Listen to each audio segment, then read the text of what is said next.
Sveiki. Na jau konservatoriai ten ir visi kiti opozicionieriai dirba išsijuosę.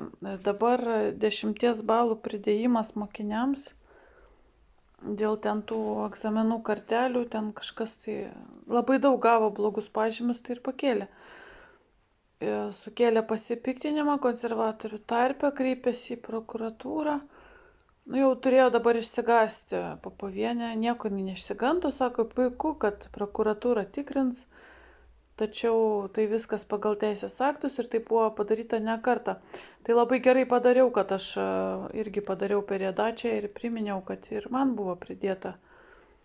Nes matematikos 91 iš 100 gavau 10, tai faktiškai jeigu apvalintusi būtų 9, taip, 9,1 yra 9.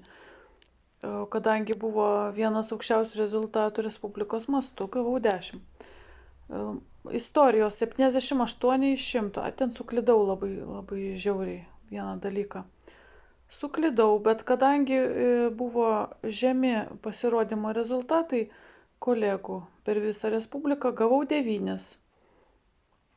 Kiek pridėjo? Jeigu va taip apvalintų būtų 8, o pridėjo 12, taip? Taip. Tai man 2 kartus po 10 pridėjo. Aš praeitą kartą dar ir neprisipažinau, kad istorijos irgi pridėjo. Tai kaip čia dabar traktuoti? 99 metais pridėjo, o po kiek čia metų nebegalima? Po 16 ar po kiek čia metų? Po 26? Ne 16, 20. Po 26 metų tą patį daro ir negalima. Tai čia jau praktika yra. Čia yra jau tradicija taip daryti, taigi ten tie visi sverto principai. Va pavyzdžiui, vyras mano gavo 90 iš 100, tik gaila, kad neužsisakėm statistikos Respublikos mastu, kiek čia būtų. Nebeapvalindavo. Mūsų laikais tai rašė pažymį, nerašė procentų.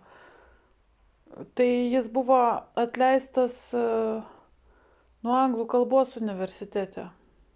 Iš viso užskaitė iš karto.